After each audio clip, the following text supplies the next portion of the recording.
Hello and welcome to Reader 2 Standing By, Episode 5. I'm Wedge, And I'm Wraith14. and we're so happy to have you join us in our journey through the Star Wars X-Wing series of expanded universe novels. This is a spoiler podcast, so we will spoil everything we've covered in previous episodes. So that would be the first two Wraith Squadron novels and the X-Wing Rogue Squadron comics. Well, are we going to get into race spoilers here? Not Since really. they're after the books.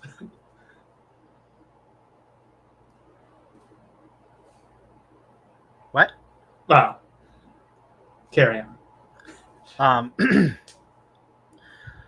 So, before we start with our review, let's give some context for this month's novel, which is Rogue Squadron, the first novel of the X-Wing series written by Michael Stackpole, or Michael A. Stackpole, as he always is credited. The book was published in January of 1996, 4 months before the next book, Wedge's Gamble. The comic series had started the previous year in 1995, and only the first arc had been published at that point.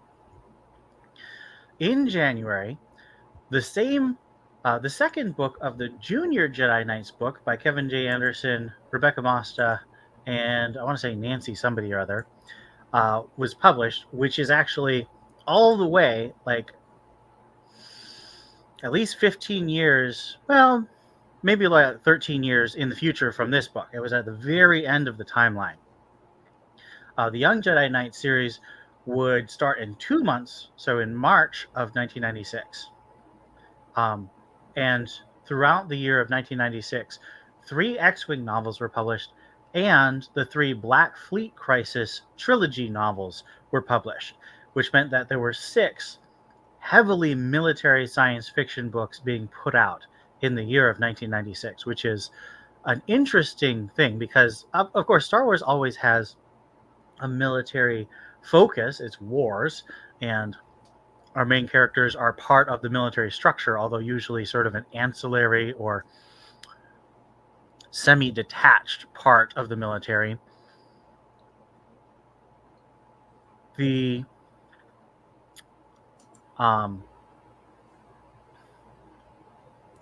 just a really big military focus that happened in 96. I'm not entirely sure why. I think it sort of just happened that way.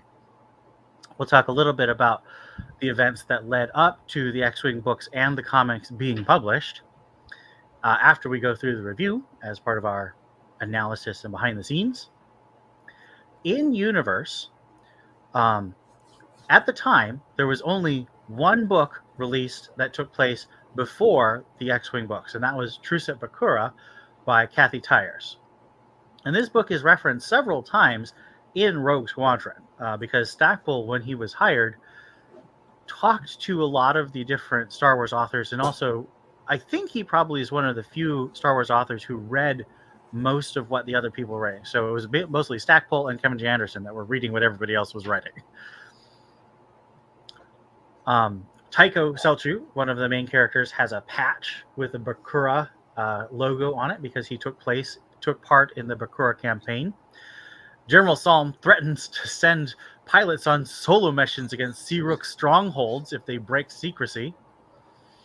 And Wedge, of course, mentions that Bakura was one of the Rogue Squadron campaigns, although it would have happened about 2.5 to 3 years before this particular book starts.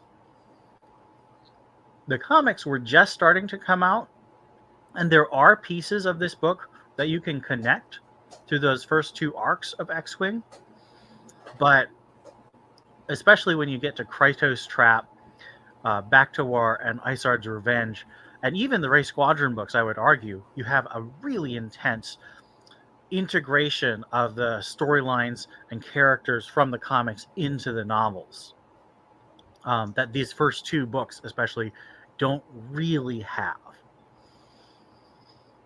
13 years after Rogue Squadron was published, Luke Skywalker and the Shadows of Mindor would be published by Matthew Stover, and it takes place between Bakura and Rogue Squadron and after the Rogue Squadron comics. So it actually references both the Rogue Squadron comics and the Empire Darklighter comic arc.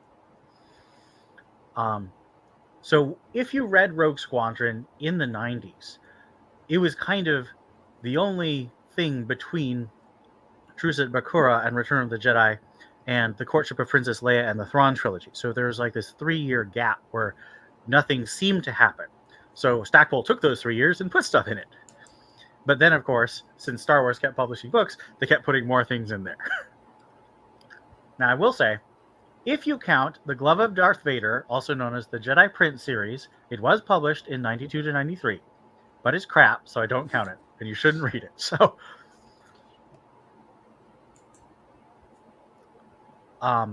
that gives us an idea of where this book takes place, both in universe and out of universe. In universe, this is a very formational part of the New Republic's growth. So it becomes an actual state and makes a major conquest that establishes it as a legitimate contender for the ruler of the galaxy. And that is what this Rogue Squadron 4-book series is about. So let's get started with our mission report. The first section of this book covers the Rogue Squadron training. Corran Horn, our main character, a Corellian former security forces, CorSec, Corellian security, basically a cop, defected from the Imperial controlled system, ran for about 2 years, and then ended up joining the Alliance and now is going through pilot training.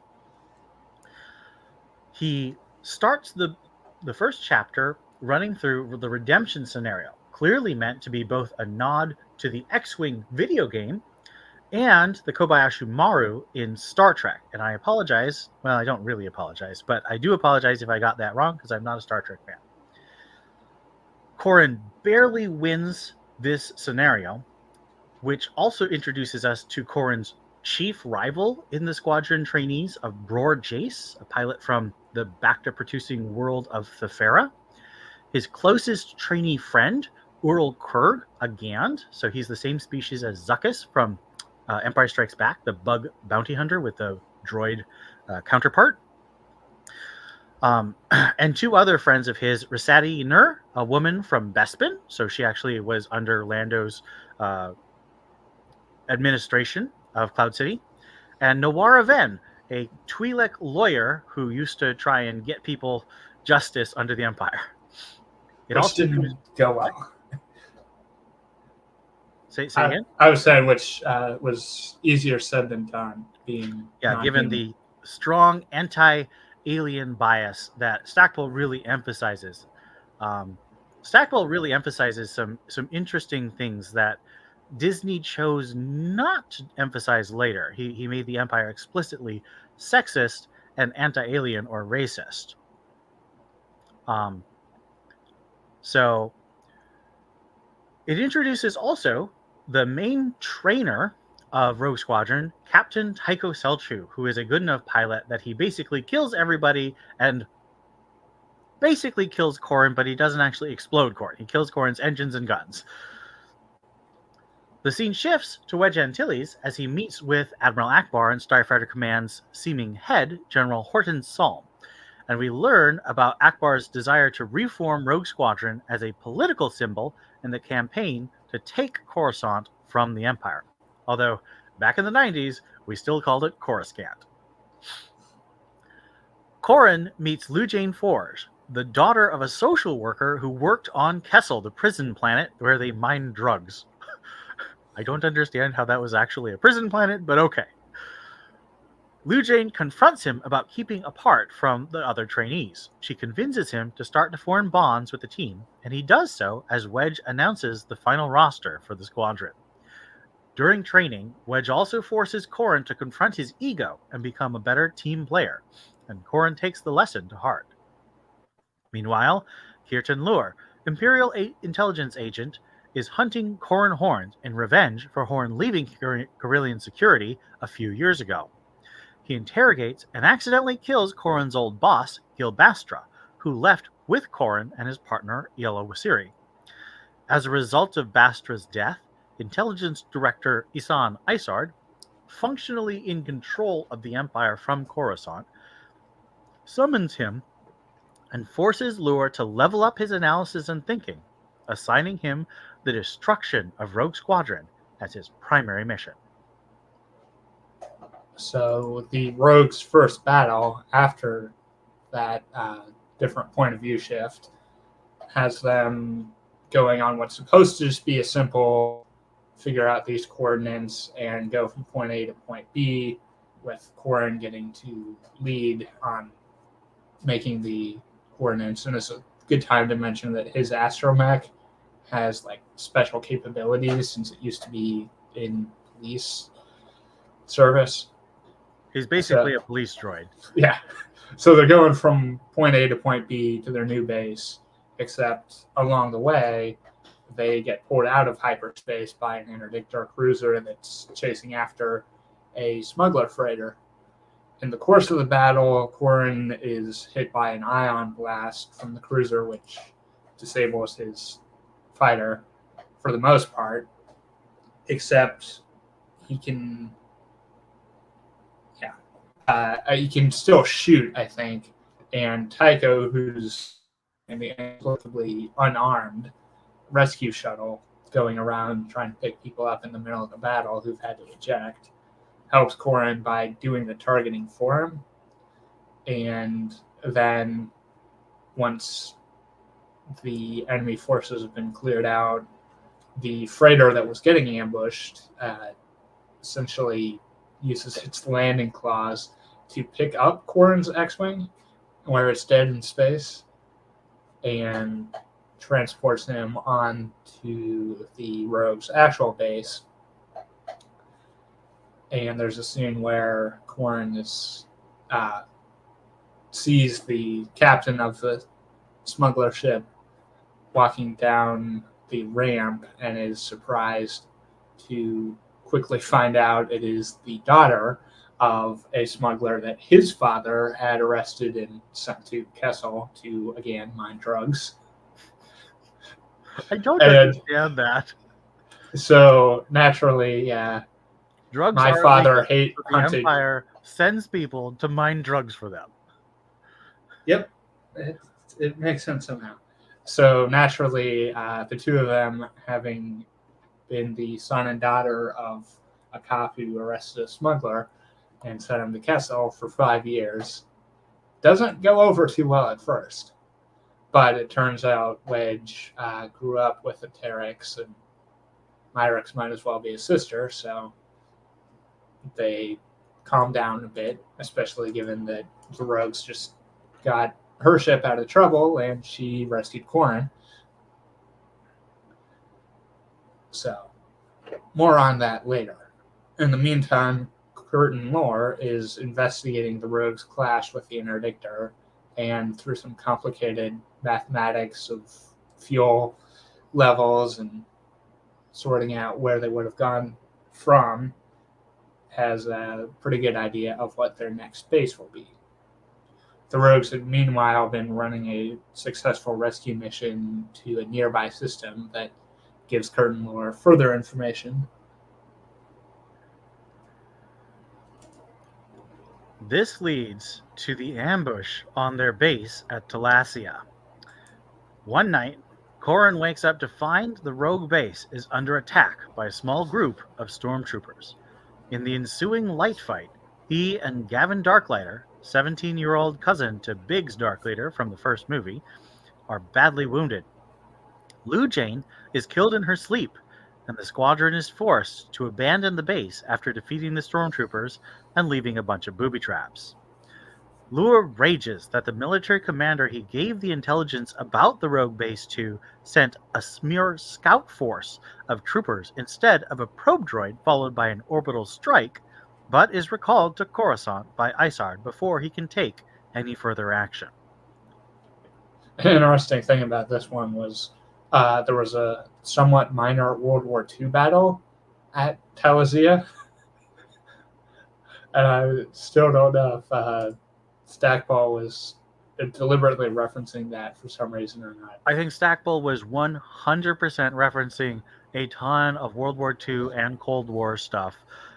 I mean, if you just listen to his interviews, he's like, oh yeah, I read all this stuff about World War II veterans, and I read this stuff about the Cold War.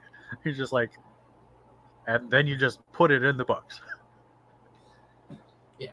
So after the Rogues have had to withdraw from Talasea, they decide to strike the Imperial base that the stormtroopers were from, and I think they recognized that because they had like a rash or something. Yep. That only people from that planet got on Vladen. So while they are easily able to take down the ground fences and the base, a group of capital ships, including a specifically anti-starfighter Lancer frigate, shows up, and that is a much more serious threat.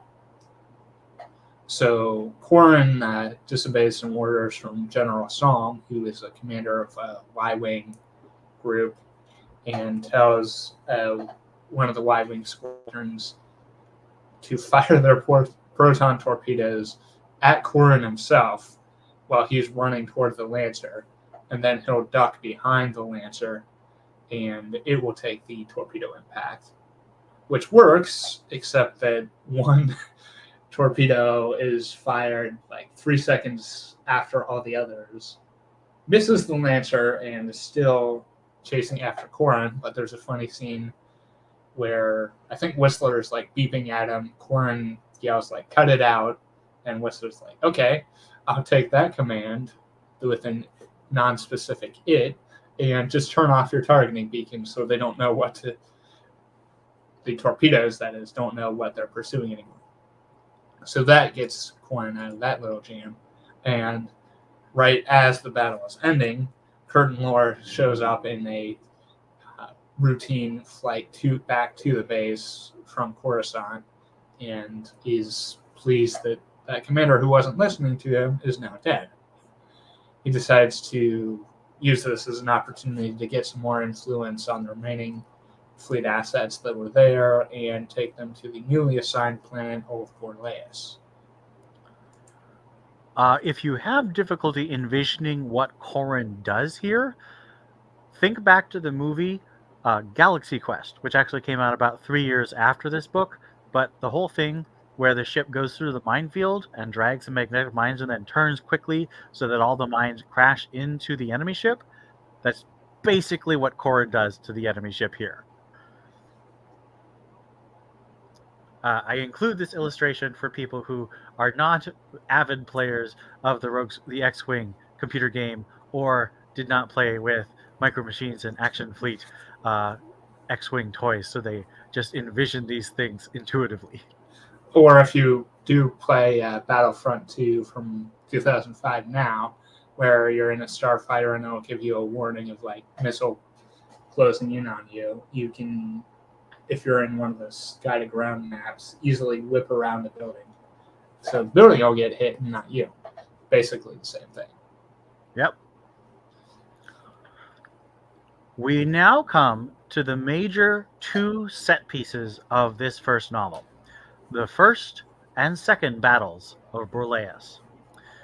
General Salm threatens to have Corrin court-martialed for mutiny, and Corrin's squadrons comfort him while he's under house arrest. He gets a visit from Mirix, who brings a Carillion whiskey cake called a Reichkate as a peace offering, which brings their growing friendship closer.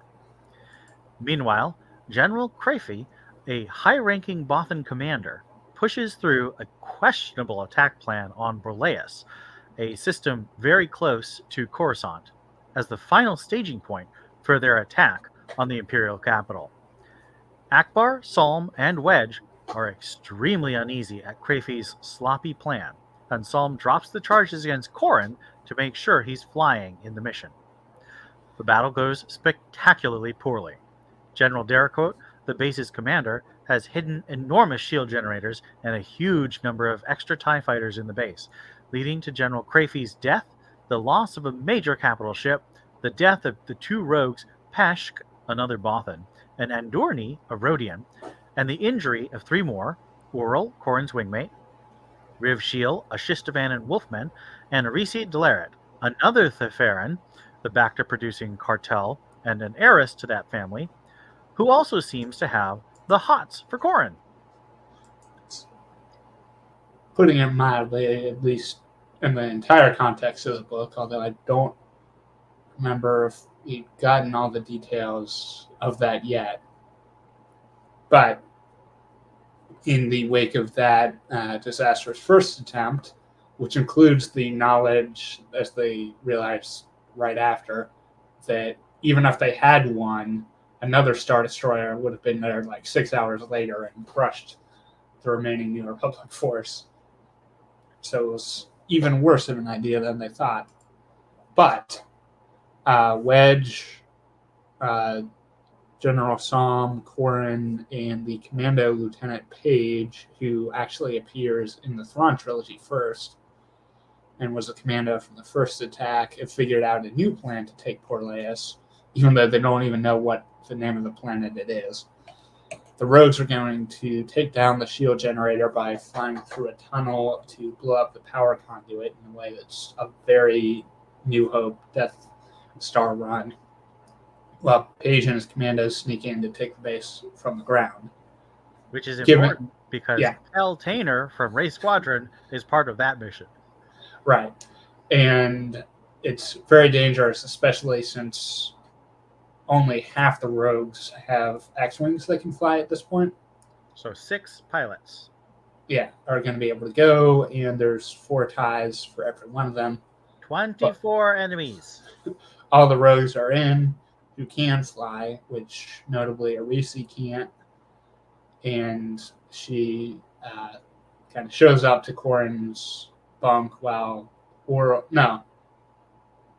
she sticks around when everybody else is leaving. So it's just her and Corin, not in his room, but they're in somebody else's room.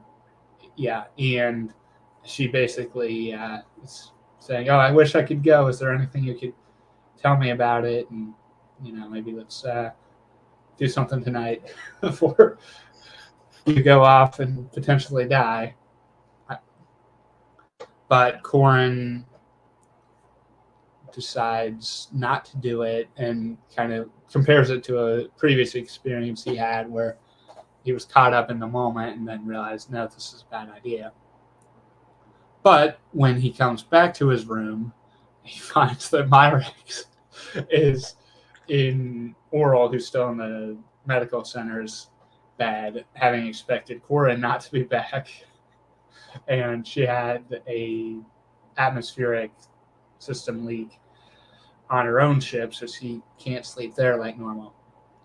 So they end up talking, but don't do anything in the night either. More on that later. But when the mission comes the next morning, the rogues manage to get through their attack plan successfully, even though Corin, having burned up too much fuel to jump back to base. And this is one of the few times you'll actually see fuel levels be a quantified problem in Star Wars books that I remember. He has to be left behind. However, Clearly, The Last Jedi was based on this book. Well, Myrix and Tycho, who'd not been able to go along because of some security concerns, show up to rescue Corin, having figured out that their military quartermaster droid, Emtray, may have given away the rogue's attack plan through his scrounging efforts. It's complicated. But they managed to show up, pull Corin out of there again, and are able to get back to base before the rogues can. So they pull a prank by having Corin record what seems like his "I know you had to leave me behind and I'm not going to make it" hollow message. Except they get it as they're coming into land, and then it switches from being a voicemail to live Corin talking to them. and saying there'll be a Rishkot waiting when you land.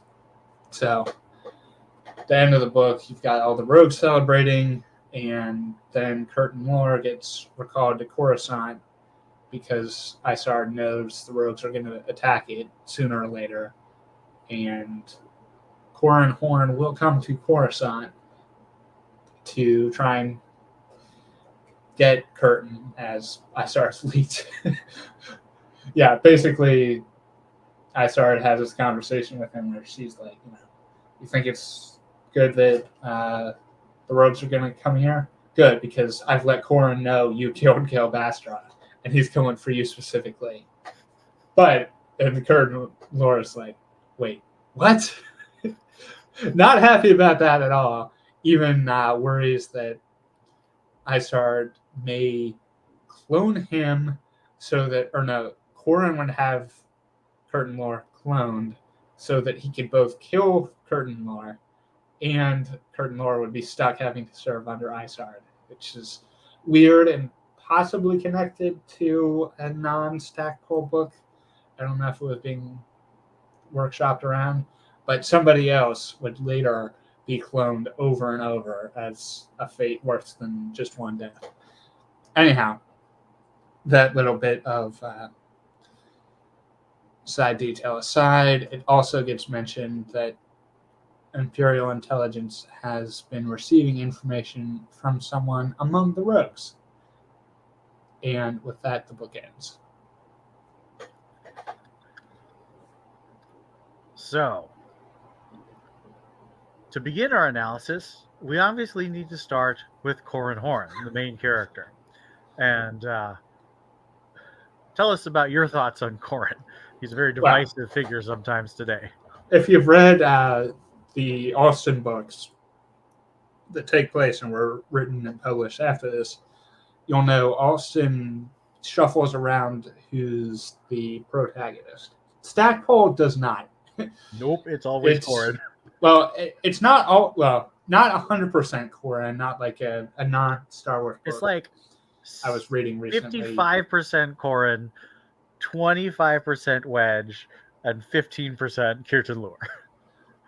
And then very briefly, you get some Myrek's point of view. And we'll talk about this in a bit, but I'd forgotten how much Curtin Lore is actually a point of view character in Rogue Squadron specifically. But yeah, Corran starting out, he's very much, if you've seen the first Top Gun movie, which Wedge here is not, very much like Pete Maverick Mitchell. He comes in with, his own X-Wing experience, isn't really used to being part of a team that wasn't his Corsac group. And especially when he gets called out by Wu Jing, who's from Kessel, as you're treating me as like another prisoner, someone you would have gone after, and well, you're not in Corsac anymore, be part of the group. So he goes through some progression in that way, and in not being so focused on doing a good job himself. For instance, we didn't really talk about it, but there's this whole challenge between Corran and lead pilot, who's not Wedge or Tycho, Roar Jace, who basically they're running neck and neck to see who's the best pilot. And it's also theorized that the worst pilot would have to be like their manservant for a week. And so, I'm kind of surprised Wedge didn't put a stop to that. And he says near the end of the book that he couldn't stop them. So now, I have not seen the first Top Gun movie, but I have heard that the rivalry between Tom Cruise's character and the Iceman character is supposed to sort of be Corran and Bror. Is that true from your perspective? I definitely see it. Because Corran is short, and Tom Cruise is short, and this other guy is tall and blonde, and Bror is tall and blonde. Yeah, I mean, there's not a scene where Bror snaps his teeth at Corrin like Iceman just randomly does. And there's no volleyball scene. But it does make Corrin a better pilot, as with Maverick, as a result of all the competition. Now, here's a question for you, and this is something that really comes up. I think Corrin's always been not polarizing, but he's always been someone who provokes strong reactions in readers. But it seems in the past, I would say at least 10 years, maybe 15 to 20 years, Corrin, especially in these early X-Wing books, has become either you really like him or you really don't like him. So where do you fall on that spectrum? Well, he's, I think,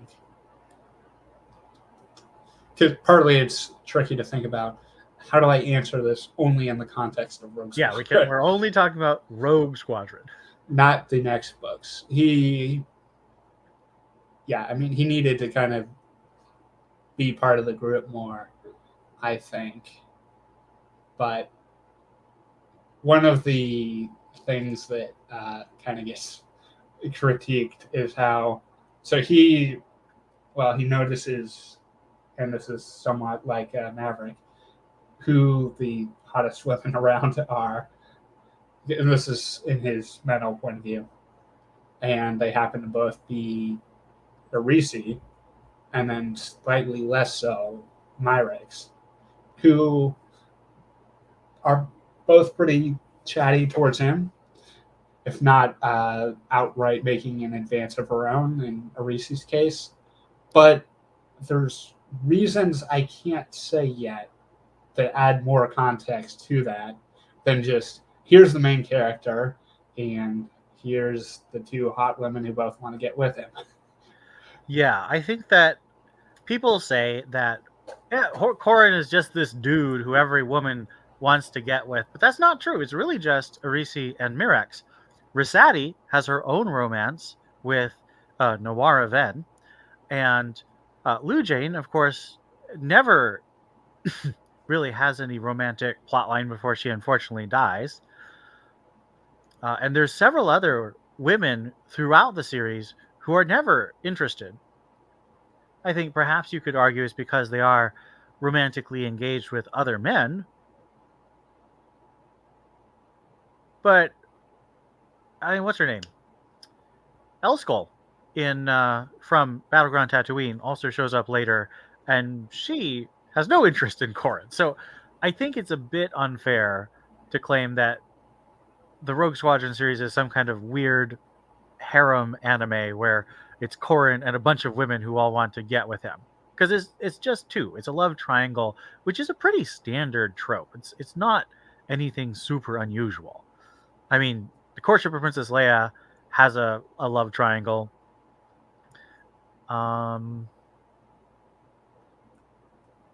You could maybe argue Luke is part of love triangles, but more like he's part of several disastrously bad romances before he finally finds the right person. And unlike one of the most not aged well moments from Top Gun, Corey never is talking to a woman and follows her into the bathroom, which Maverick does at one point early on. So yeah, that happened. Yeah, I have seen some clips, but as I said, I have not seen the first one. We'll get to that later. You made a really good observation that Stackpole really works hard to make this a video game adaptation without trying to base the book on the game or the Farland papers, which were the instruction manual of the game. What are some details that really stuck out to you about how Stackpole adapted the gameplay? So a lot of the kind of ways Corrin's flying around during a battle felt like I was watching a video game, especially in the opening mission, the redemption scenario, which is an in-universe simulation. although I don't know that that's made immediately clear when you're reading it. It just would be odd if Corrin's in a mission where like is straight out of the gate, all the other pilots around him are getting killed.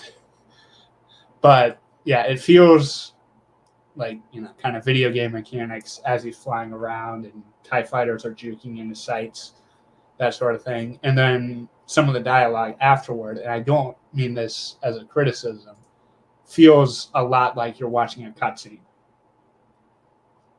So actually, I have talked to two guys who are friends of mine, one of whom felt like reading the book was just like reading a fiction of someone playing the game, and he didn't like that. And another one who didn't like how much the first book was like Top Gun. And since I haven't seen Top Gun, that never bothered me. And since I liked playing the video game, I enjoyed the various mechanics. It felt like it gave it texture to me instead of just. So I recently read most of the book Temptations of the Force, which is one of the most recent books in the High Republic series. And there's a bunch of space battles in that, and people have talked about how I don't understand what's happening in Stackpole's space battles. Stackpole does a lot to try and give you direction and positions and an overall sweep of the battle, as well as the texture of what buttons and screens and all the different tools a pilot has. Whereas in Temptations of the Force, there's just a bunch of impressionistic things swooshed by. She felt this way. He felt this way. Things exploded. She fired all her guns. And I'm like, I have no idea how many guns are on this starship. I don't know how fast it goes compared to other starships. I honestly think people who complain about these battles should read some different battles and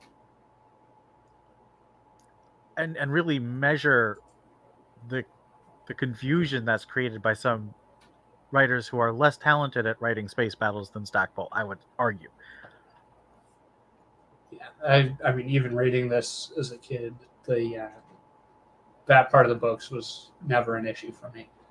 But well, you and I both like playing flight simulators and have the little action fleet things where we put them.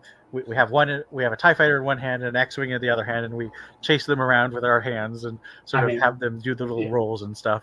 I not only was reading the books, I had my bike painted gray and would like chase around behind my dad and brother on their bikes like we were dogfighting. So yeah, that was my thing about Star Wars. So I think it really depends on what your spatial awareness and envisioning skills are, and just how intuitive you have made it by having these other aids, whether it be a video game or bikes or even a roller coaster or something. If you're able to put yourself in how Stackpole's doing it, I think it makes a lot of sense. If you just don't have the tools to understand that context, I can understand it being difficult, but I think that other writers are much, much worse at this.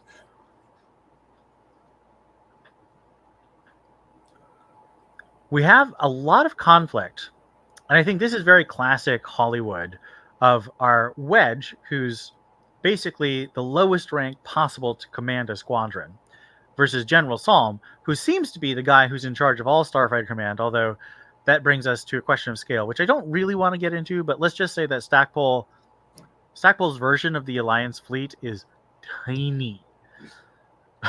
I mean, it could just be that they're like a regional fighter group.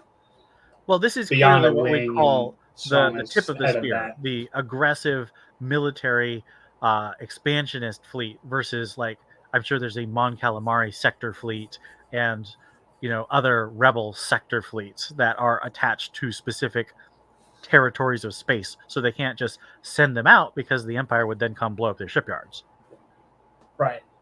But still, the number of ships that Akbar and Wedge and Salm have under their command is really small. And it's funny because the Empire also doesn't seem to have that many. There's not any direct starfighter versus Imperial Star Destroyer combats in this book. The biggest ship they fight is actually an interdictor cruiser, which is a third the size of an Imperial Star Destroyer. And is kind of too valuable to be damaged heavily. And it's also not For that the heavily Imperial armed, side. actually. Yeah. And I think, honestly, that's because another piece of this book that is like a video game is there's three pieces. One is that the missions sort of build. So it's like this incremental thing, and that's very much similar to the X-Wing games where you start with easier missions and go to harder missions.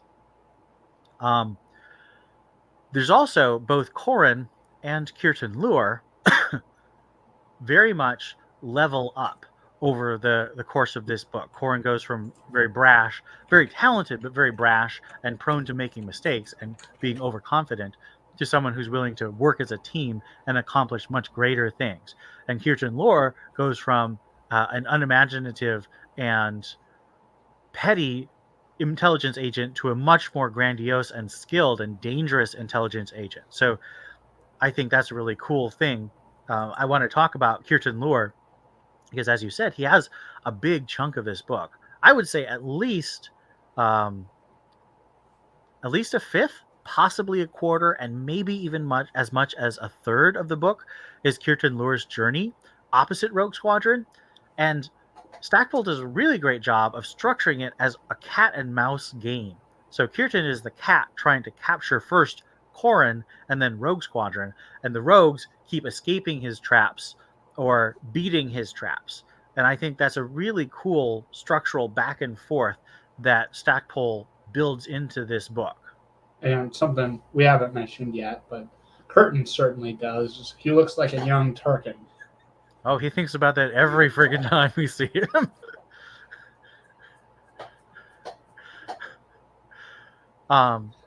We if also you're have trying to wonder what he looks like, and he will be later seen in the Rogue Squadron comics for a brief passage on Corellia. We also have a bunch of other Rogue Squadron members. Unlike Alston, Stackpole doesn't really spend much time on a bunch of characters, especially characters he plans to die. The closest we get to a character who's fleshed out who dies is, of course, Lou Jane Forge, and she has one scene where she does anything, and that's the first scene where she challenges Corran to stop being such a stuck-in. It's also mentioned, but not seen, that she was helping Gavin with astronavigation. Right, but since Gavin's not a point of view character in this book, we don't see that. And I don't think that may only be mentioned after she's dead. Because Wedge is like, man, Gavin's going to be crushed. She was helping No, him figure it out is mentioned briefly. I think what happens is Akbar tells Wedge, we're making Rogue Squadron operational after 2 months, which is 1/3 of the time that you're supposed to get to train a new squadron. And Wedge says, but Gavin hasn't finished his astronavigation training. But then he thinks to himself, but Lou Jane Forge says he's a natural. So it is set up and then paid off, but it's set up and paid off purely in tell, not showing. Yeah, an interesting thing too is this is supposed to be like the elite New Republic fighter unit, and yet everybody except Wedge and Tycho is essentially a rookie. With other than Corran flying an X-Wing occasionally for Corsac and then taking it with him when he ran away, none of them have combat experience. And Wedge even tells them the first 5 missions are going to be the most dangerous, which is actually a real thing.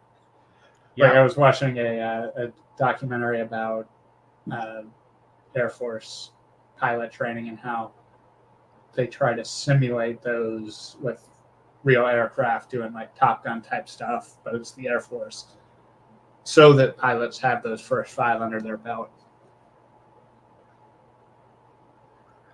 And that was something from after Rogue Squadron took place, or as far as when it was published. Yep. And the two other pilots who die are Peshk, who's a Bothan, and that is literally all we know about him. He has no lines. He has 0 personality. And Andurni Hui, who's a Rhodian, and all we know about her is that she was a hunter, and she got injured So we see her in a mobile chair, a hover chair, when she's still coming out of backed up. Yeah, and then she gets blown back up, in an and that's it. X-Wing and she dies. Yep. But So very, very much there was a lot of jokes, and I think they're justified in Stackpole's tendency to red shirt the characters who are going to die. They're just there to die, so he doesn't spend a lot of time on them. we do get some interesting stuff in addition to Roar's competition with Corin and then Gavin, who's on the low end of the squadron kill rankings as far as combat against TIE fighters. But there's also Oral, who's the Gand, and I think this is something Stackpole made up. He speaks in the third person, either as Oral when he's feeling good about himself, or if he feels like he's made a mistake, going to his last name of Quirg.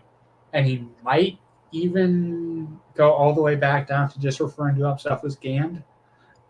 I think he only does that once or twice. Yeah, that's like... You have to really feel bad about yourself to do that. Yeah, they start out as Gand, they do something good, and that gets them a last name. They do something really good, that gets them a first name. And for those who are like the most prestigious Gands, they can actually speak of themselves in the first person on the assumption that people will know who they are by sight, which is an interesting concept that gets continued later. Speaking of other things that get continued later, if you've read the Wraith Squadron books, you might notice there's one, or I guess Courtship of Princess Leia, there's one line here where they're talking about how there's warlords popping up, and Warlord Zinj is mentioned among them. He will be, if you haven't read Wraith Squadron, the villain there.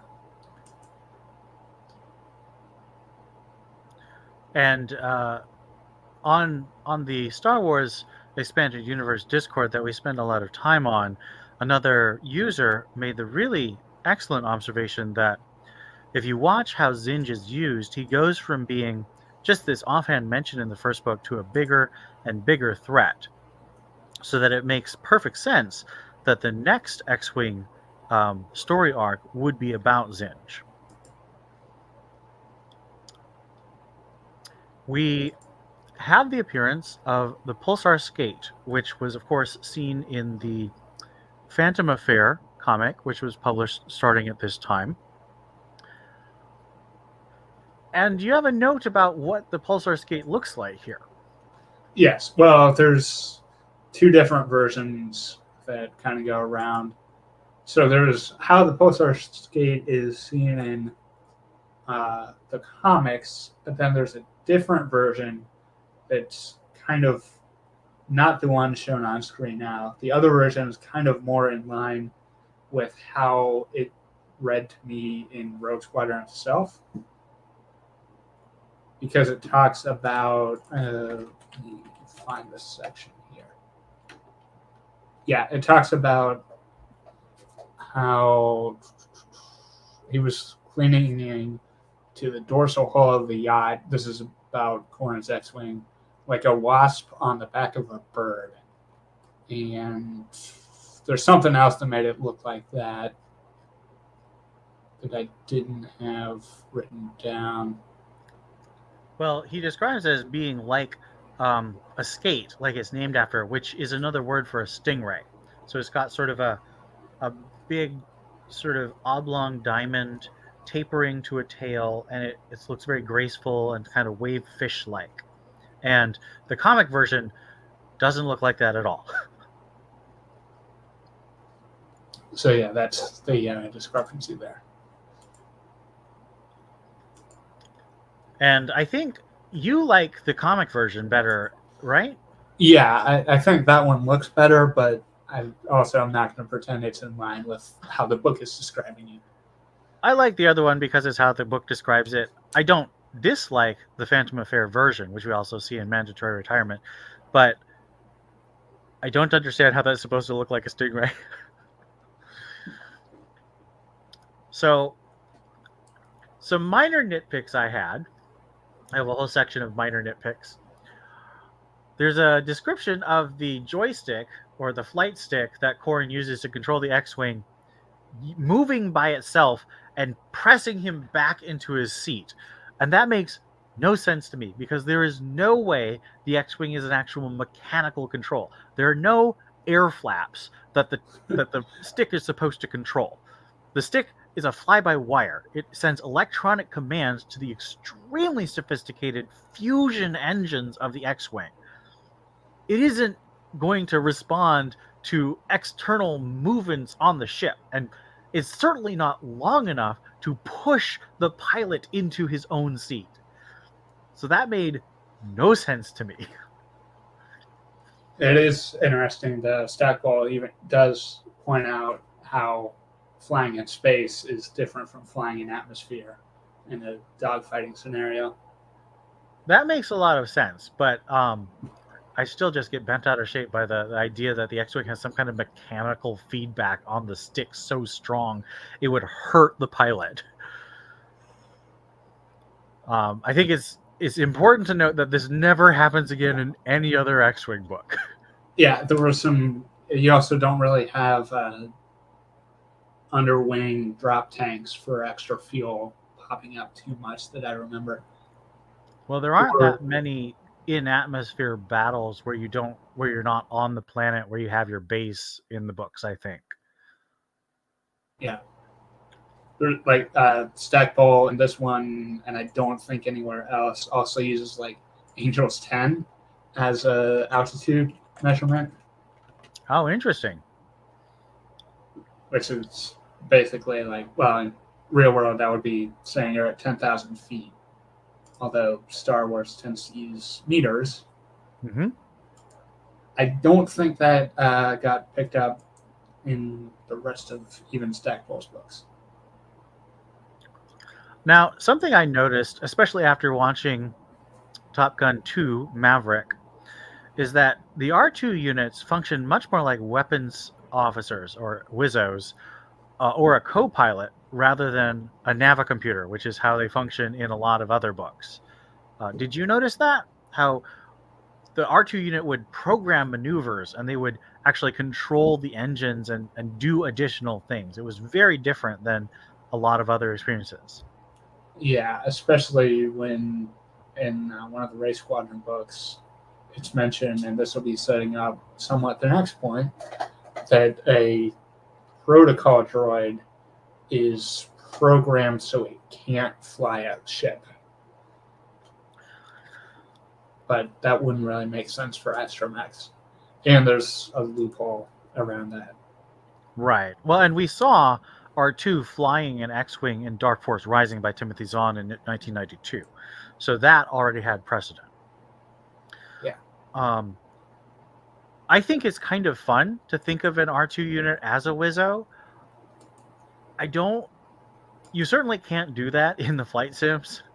And I don't feel like the movies usually do that. I don't know. It's kind of interesting and it's kind of fun, but it feels a little odd. Now, another thing that I actually got a little more confused about was Wedge really hates M3 or M3PO, the unit's quartermaster droid. He's like he sees M3 says one sentence and Wedge is like, "Oh, I hate him so much. I want to get away. Shut up." And I'm just sitting here being like, "Why do you hate this poor droid so much, Wedge?" He also is at one point thinking that, he's thinking to himself, like, I don't know how Luke can stand being around his protocol droid so much, but then he can just foist the droid off on his sister, and I can't do that, which is a bit of foreshadowing that Wedge has a sister, but she's not around. Do you hate M3 or does he annoy you? Not really. I think that was mainly in there just I didn't listen to the audiobook, so I don't really imagine how he's constantly talking. But my guess is that was set up so that someone like Tycho would eventually make sense for him to yell, "Shut up, shut up, shut up" at M-Tray, which unlocks a secret level of programming that had been set there to check whether Tycho was Well, no, a we can't security say that threat. yet. Well, I mean, it's meant. Nope, that's in Kratos' No? trap. Well, let's just say things get weird when M-Tray is told to shut up 3 times. I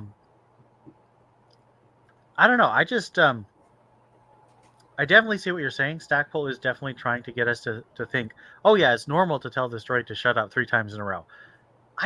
I like M-Tray. I've always liked M-Tray since I was a 10-year-old and I read this book and I was like, oh, it's another droid. Only he's black, so he's cool. So it maybe it's also because Han is the most antagonistic to 3PO in the movies, and he's a Corellian and Wedge is a Corellian, so maybe he's trying to say Corellians have this kind of cultural bias against protocol droids. I mean, they're not very big on protocol, but M-Tray is also invaluable at securing, the stuff the squadron needs to keep flying. So you should be nice to your quartermaster.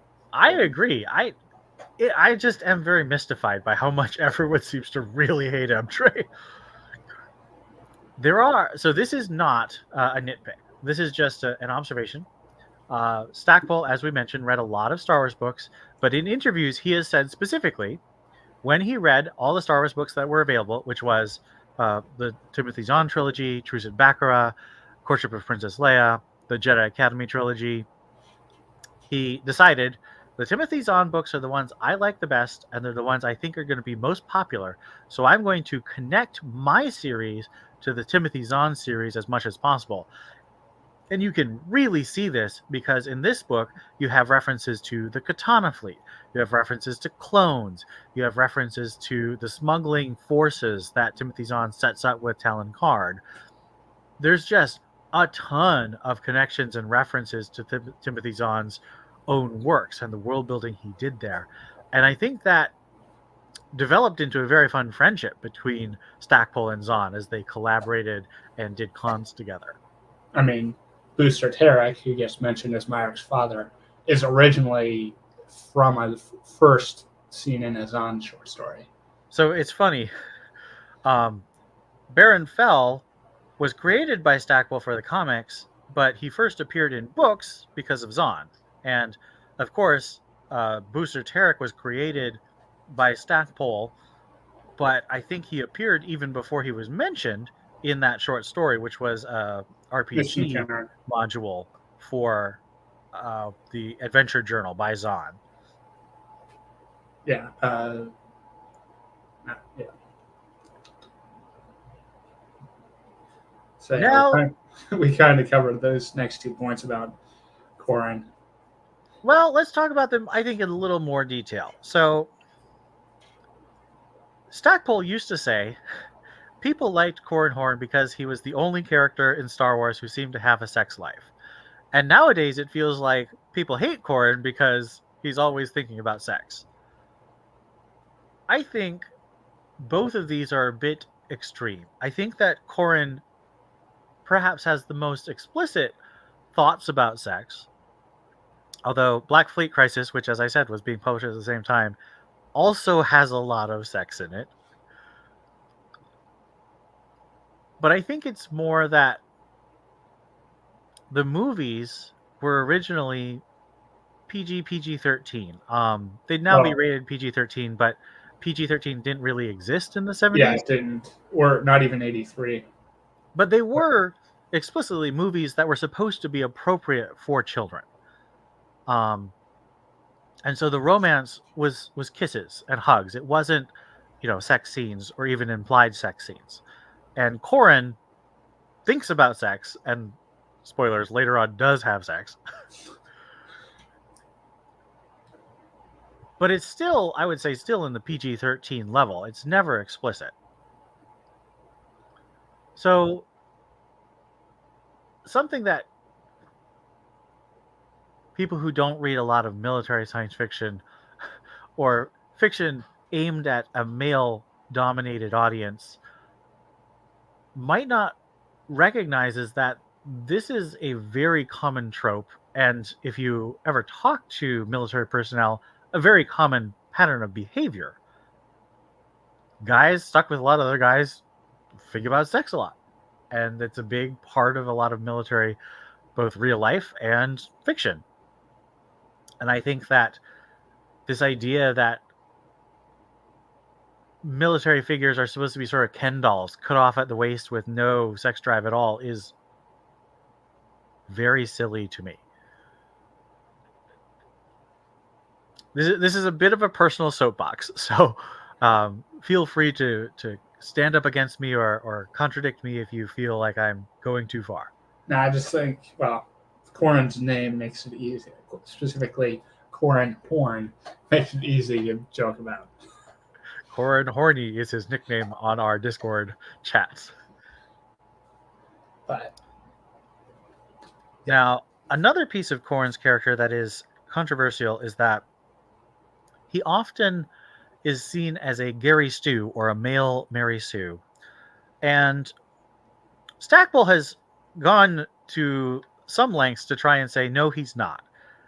I don't wholly agree with Stackpole because there's too many tropes that Corrin falls into that feel too much like a Gary Stu. The big ones are he is pretty much better than everyone else except the established movie characters like Wedge, and he's not actually better than Tycho, but he's really close.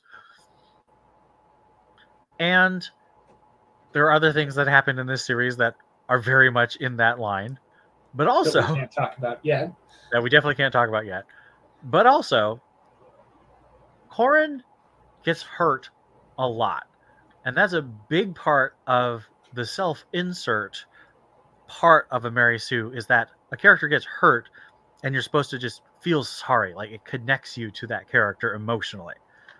And so the fact that Corrin has to go, he's so seriously injured that he gets in Bacta in nearly every single book he's in, to me, is a big Gary Stu trope. And that doesn't mean I think that Corrin is a bad character. I think he's actually a very fun character.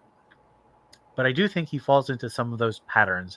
And so I think it is a fair thing to say that Corrin falls into those patterns without necessarily being a bad character.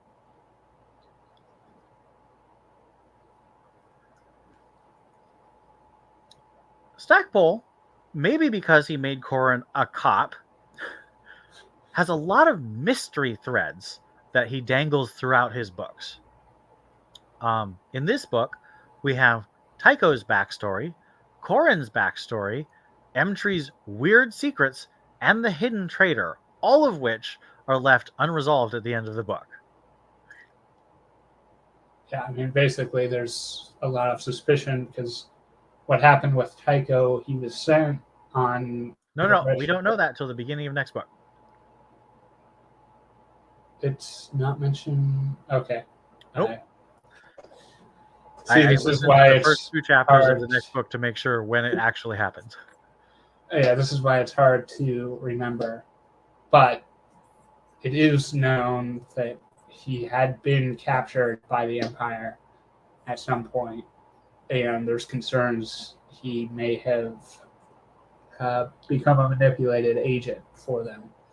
Yep, So that's why General Salm refuses to let him fly in combat with weapons. Yeah.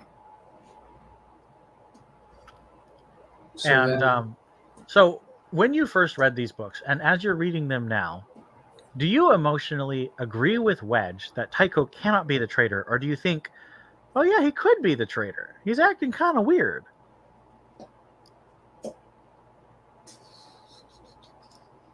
I don't think Wedge is a impartial source on that, but I also think Psalm is being very heavy-handed in, saying this guy has to have security, 2 personnel with him at all times on base, except when he's in a simulator or asleep, and he can only fly if we put a bomb on his fighter, and it's unarmed.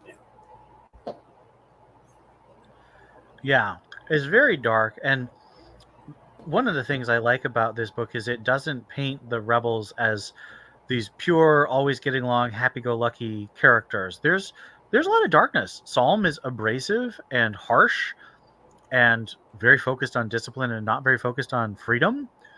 And Akbar is very weighed down by the political necessities. And of course, you've got the Bothan command structure, which is very questionable, shall we say, in this book.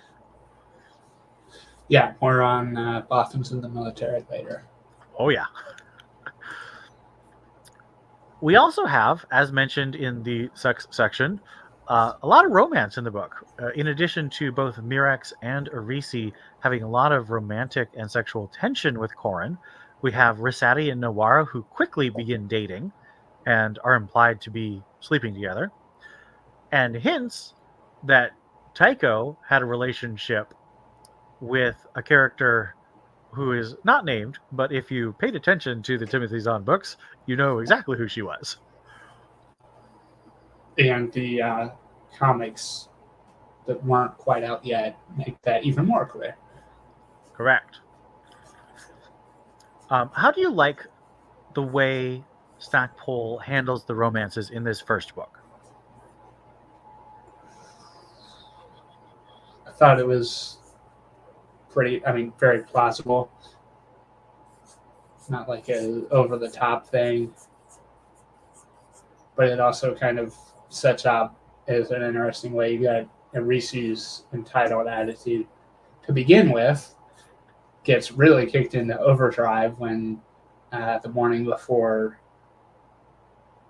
right before the second Portlaeus attack, and following the night where Corrin turned down Arisu's advance, and then nothing actually happened between him and Mirex, but they were in the same room together. And then Arisi sees Mirex wearing Corrin's jacket.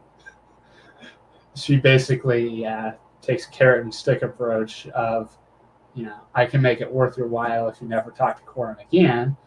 And if you keep doing this, I can make it so you never transport back to again, and anyone who does will never work with you again.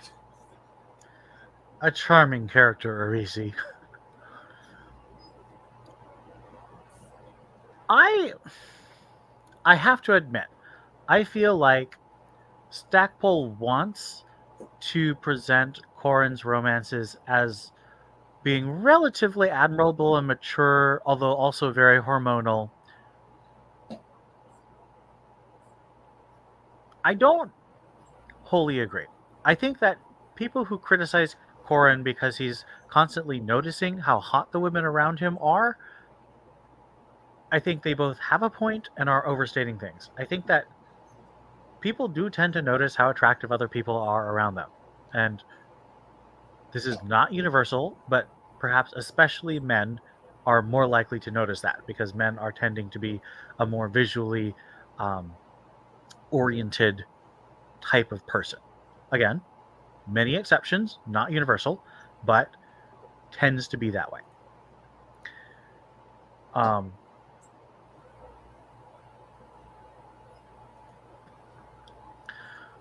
Nawara and Risati, I think, are fun, but they don't. Risati doesn't really have a personality, and Nawara barely has a personality. Would you disagree with that? No, at least not in here. I'm just talking about in this book. Right, yeah. Nawara develops in great ways in later books, but Risati doesn't really.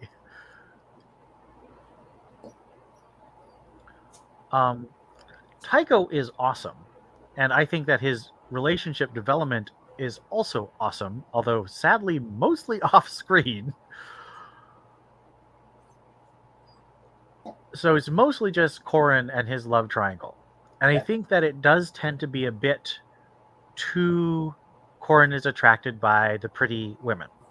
Now, I appreciate that Stackpole works to try and show that Corrin develops a friendship with Murex, and he also develops a friendship with Arisi, so it's not just about their looks, but it is very much about their looks, and that And feels to be a bit shallow. we know how their looks compare. Because Corrin's it point of view. compares everybody to everybody else, which is one of those things that I think they do have a point, but also that is the way that a lot of people think, especially guys. And I mean, there's also a bit where, Corrin describes, and this is the how he had that kind of caught up in the moment thing with his fellow detective partner, and this is certainly a trope.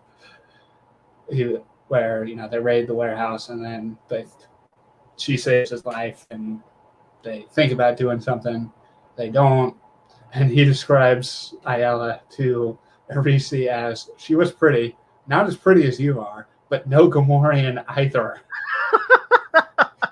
Which is a damning Notice he indictment doesn't if I've say ever heard. not a Salonian. True, and that is something we will talk about next time. In detail, I promise. We've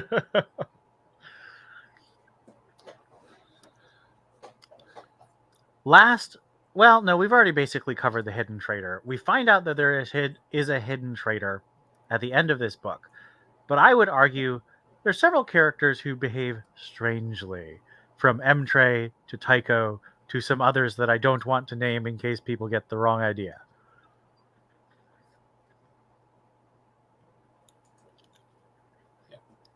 Now, some behind-the-scenes stuff.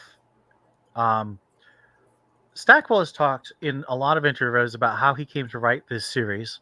And the first thing is the editor at Bantam called him up and asked him about licensing books for video games. And Stackpole has this funny story about how he said, no, don't do it. That's a terrible idea. And then they say, oh, well, that's too bad. We wanted to do Star Wars video games. And Stackpole's like, no, you should do that because Star Wars is a great IP. So it's a very funny reversal where he originally was like, no, don't do it. And then he finds that it's Star Wars video games, like, yes, do it. And then he ends up being the one who does it.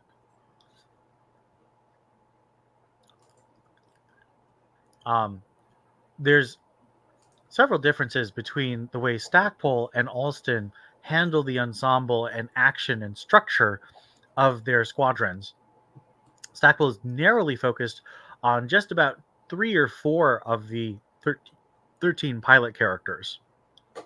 We never find out who leads 2 flight. So Wedge obviously is 1 flight, and Corrin is promoted to lieutenant for training scores, which I still think is kind of goofy, but okay. He doesn't have anything else yet. Yeah, but none of the race get promoted until actual battles happen. Yeah. So Corrin is promoted to lieutenant and leads 3 flight, but that means there's a whole other flight that somebody must lead, but we don't know who it is. And if you go, it can't be the standard, leader leads 1 flight, 5 leads 2nd flight, 9, which would be Corrin, leads 3rd flight, because 5 is the 17-year-old Gavin Darklighter. Who is definitely not leading a flight, let's just say that. Yeah, I'm trying to see, which number was Bror?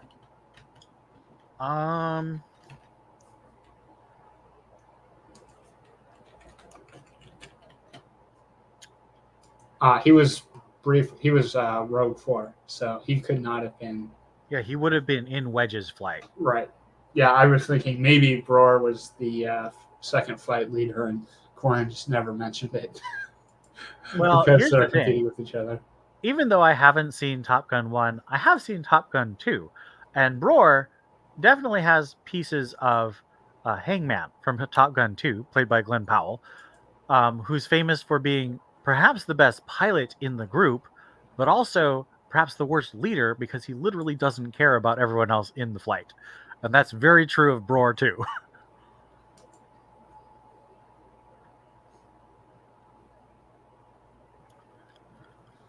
Another piece of difference is something I would actually say goes a bit in perhaps Stackpole's favor, which is that he shows and talks about the fact that for every mission, the rogues train heavily for weeks. They program their simulators and train for a mission. And that's something we almost never see in Alston. Alston usually likes to jump in the middle of a mission. So he has them talking about a mission, and then he'll either jump to the mission briefing or jump straight into the middle of the mission. And that's very efficient, but it does, I think, give Stackpole's military structure a bit more verisimilitude. In universe, I Yeah. think that also kind of makes sense because the rogues right now, they're on a dedicated push to Coruscant where the New Republic is making the attacks and they can plan things out, but the Wraiths, they are much more on their own, Improvisational. reactive, and literally improvisational. As if you listened to our Iron Fist episode last month, you will definitely know. Now, that brings us to, I think, mostly the end of our discussion of X-Wing Rogue Squadron. Any final thoughts on this first book? How did you feel about it overall? Well, it was also going to be mentioned on that, but I didn't get the chance on the Rogue Squadron thing. Wedge even thinks to himself that they work better when he just says, here's what we need to have done, and then doesn't even tell them how to do it. Yep. But for this one, definitely a good start to the series. Yeah, I'd forgotten some of the side details, like with Tycho, Curtin lore, and how it's not all just Corran. And we see a lot of the stuff about Tycho because Corran is suspicious of him, in addition to the meeting between Wedge and Som and Akbar about Tycho.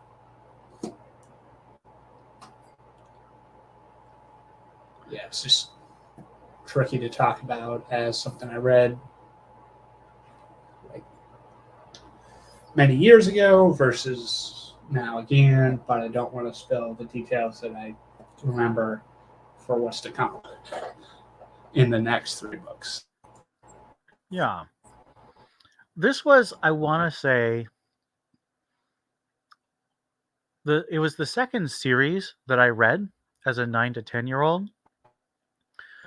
And the first series was the Corellian trilogy. I actually didn't read the Thrawn trilogy till after I read most of the X-Wing books.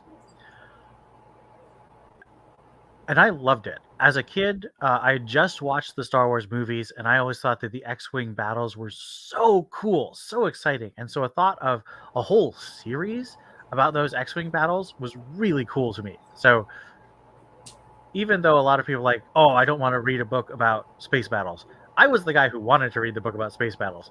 And I also happened to like all the relationships and strategy and politics that Stackpole and Alston put in. But the space battles were a huge draw. Agreed, which is, why we're doing this. And I would say that even though this book has a bunch of nitpicks that I put in, I thoroughly enjoy it. I've read it a lot. I would say at least 10 times. And I think the audiobook actually enhances it. Actually, the first time I listened to the audiobook when it first came out, I had a really interesting experience because I listened to the first Battle of Borleas, and for the first time, I really got a sense of how catastrophic that battle was. In the past, I was just like, oh, it's another battle. Woohoo! I was just enjoying the fight sequence. But hearing Marc Thompson and hearing especially like the music, because they made really good musical choices to emphasize the horror and the terror of just being taken apart by this unexpected level of threat from the Borleas base. I really recommend these X-Wing audiobooks. I think they bring out new pieces for me. Now, I know if you struggle with audiobooks, that may not be your thing. The books themselves read just fine. But if you like audiobooks, these are top-notch audiobooks that are really intelligently acted.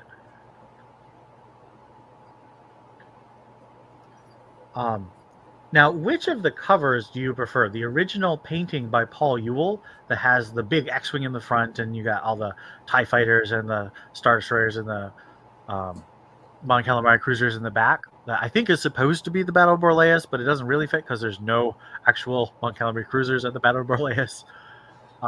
Or do you like the Diwali digital art of a pilot who is perhaps Wedge and perhaps Corrin with the Rebel crest and 4 X-Wings shooting forward over a red background. Like, how do you feel about these 2 covers? I mean, I like the Essential Legends one, not hating on them, but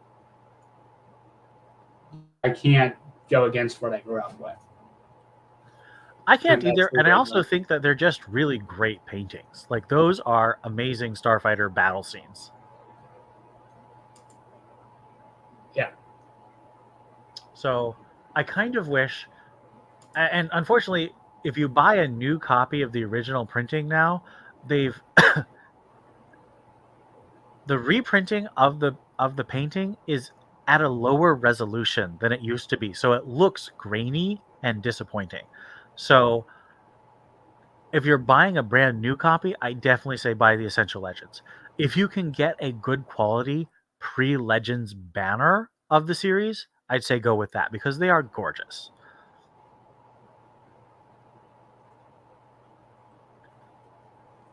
That brings us to our wing book section. And the wing book, again, is what book or other story, be it movie, comic, or radio drama, or TV series, would you recommend to people who liked the Rogue Squadron book? And ours for this month will be no surprise, given how much we've already talked about them, but mine would be the first Top Gun.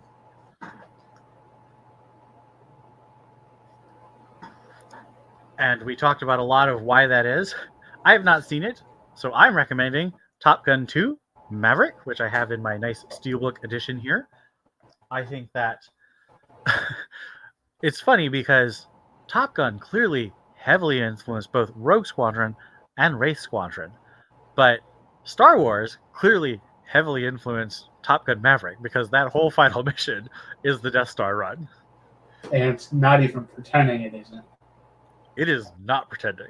The only thing they don't do is actually say, "May the Force be with you," or "You're required to maneuver straight down this trench." But they are, well, okay, again, I can't say because I haven't seen the first one, but the second movie is awesome. I adore it. I wish we had an X-Wing movie, a Rogue Squadron movie that was as good as that movie because I think it would be the best Star Wars movie of all time. Mark Barbara would be a good Nyrix. What? So I've half joked that Monica Barbara would be a good Nyrix. And then you could have... I mean, she wouldn't be bad. She's got the brown eyes and she's gorgeous. She's and you could have either... now I'm kind of sold on Glenn Powell's Corrin. Well, she would have to be for Top Gun 1 Tom Cruise, not for Top Gun 2 Tom Cruise, because that would be a little weird. Well, I was saying Glenn Powell's Corrin, not. But Glenn Powell is Bror. Oh, someone else can be Bror. Well, it wouldn't be Rooster. Rooster is Cal, even though he's not big enough.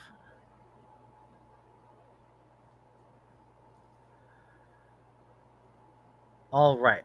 So next month, we will be jumping forward to the next book in the X-Wing Rogue Squadron series, which is called Wedge's Gamble.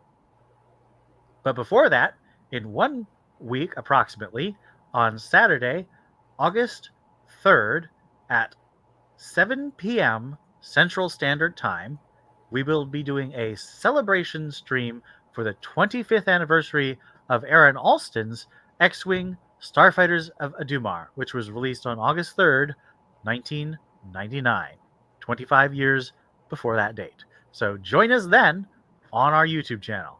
We'll have a special guest, and we'll talk about how much this book was great, and we love it.